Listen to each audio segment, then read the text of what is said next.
Well, guys, the rims are in good shape, believe it or not. This is just a little bit of surface from where the paint was starting to peel. Excuse me. Because it is peeling, but if you can tell, the rims themselves are solid. The welds are still good. There's no rust anywhere. We have no issues, no problems, nothing to worry about. So what I'm going to do here is, well, you know, I was thinking about just trying to sand them down, but I noticed there's a lot of paint that's starting to come off. And I don't know if I can get in there with the sander or not. So I might be better off just trying to do some paint stripper on it. And then maybe sandblast it after that. Sandblaster, I don't feel like using a lot of sand either, so the zip strip or the stripper would help quite a bit on some of this stuff. So I'm going to spray some stripper in there and see how it works.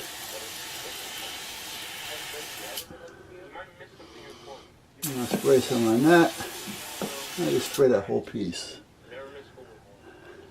See, up around the rim, oh, you can't see what I'm talking about. Up around the rim here, I can get that with the sander. But down in there, I don't think I can get in there with the sander. And there's some parts there to where the paint is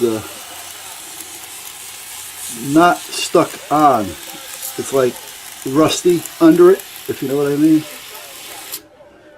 So if I hit it with a screwdriver or something, it would chip off. This one's got the same thing over here, so wait a minute, I'll show you what I'm talking about.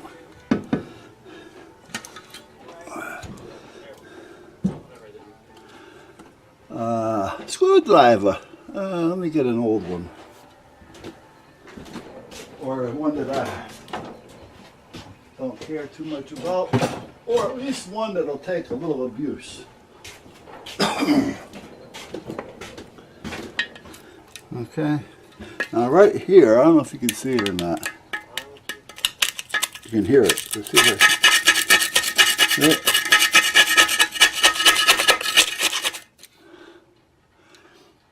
And there's a lot of that.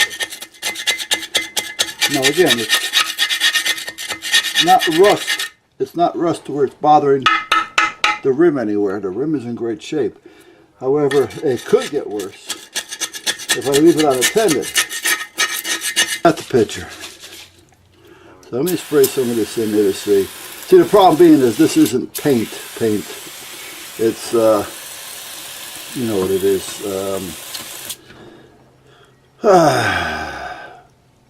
Powder coating. So it's a little bit harder. I don't know if this will actually work on it or not.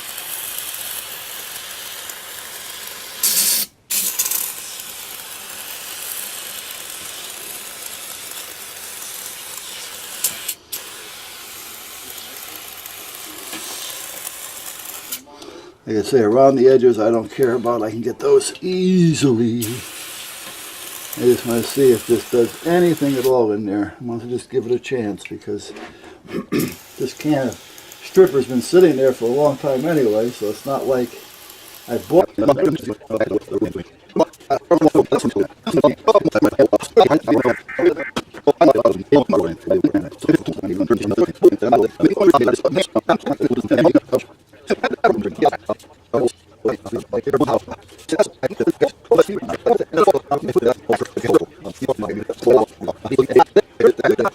So I hooked up the power washer and I put on the hardest nozzle, the red one, the Max, and it really didn't want to do anything either. I mean, you know, where it was loose, you know, it loosened it up, but it doesn't want to cut.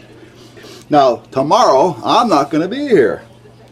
Well, I'll be here in the morning because tomorrow is my day. Well, actually, it starts today. Guess what I'm talking about, guys? What happens when you start hitting 50 and 60? And about every 5 years, it's a good idea to have it done. All right, and it's been 6 years for me. And the day before is a real pain in the butt. You can't eat anything after like a certain time. You can only have like Italian ice, you know, things with no color, no solids. Guess what I'm talking about, guys? All of you may not know. You may not be old enough to know. But you will know. And I recommend that you do it. I highly recommend that you do it. It's called a colonoscopy. Now, it's the worst part, believe it or not, is the day before, which is today for me. Because after dinner, which is going to be a light dinner, I can somewhat not go crazy, but I can enjoy myself for the rest of the day. But again, like I said, I can't go nuts. You know, I can eat what I would normally eat, maybe a little less, or eat something different if I feel like I want a little bit more. You know, things that are going to digest quickly and do what they have to do. Because tonight, after dinner, I have to start drinking, yes, the Royal Flush. But I do recommend it, I really do. Now, I'm using a different doctor this time. And I don't know why, to be honest with you. I really don't. I like the other guy, so I really don't know why I'm using this other guy. He's actually my doctor's gastro. So he's my doctor's doctor. But, oh, what the hell. So the last time I went, I told the doctor that was doing it, which was also a surgeon. Not all of them are surgeons, but the day before I was talking to him and said, listen, I don't want to be put out. I do not like to be put out. I says, make me comfortable, but I want to be able to talk. I want to be able to watch. You know, I don't mind if I'm a little daisy. You know, I don't mind if I feel a little cramp, but I don't want to, you know, I don't want to get blown out. I said, so you kind of know what I'm looking for. He goes, exactly. So the night before, he says, drink this 6-ounce bottle of stuff. And that was it. I'll see you at 8 o'clock in the morning. But this is great. So 8 o'clock in the morning, I'm at the hospital. He does all his work at the hospital. So I was at the hospital, at the outpatient side. He came in and said, you ready? I said, I'm ready. They wheeled me into the room. He's talking to me. He said, we're going to give you a shot. He gives me a shot. We're still talking. I'm watching. And then I felt a little bit of a cramp because they blow air into you. They have to open up your intestines, so they blow a little air in. And when they blow that air in, it's like you're really holding you wouldn't believe what you're holding. But because I was slightly sedated, I wasn't really feeling it. I did feel some cramping though, however, but I wanted to be awake, so that was the best he was able to do, and it really didn't bother me. It's not as bad as you think it is. It really isn't. The worst part is the day or the night before. Well, guys, it's a slow process, but I'm finally starting to get where I can start to cut with the maximum nozzle. So when I can actually get little zigzag lines in it, I don't know if you can see these lines of different colors. That's where I actually broke through the powder coat. Powder coat. Powder coat.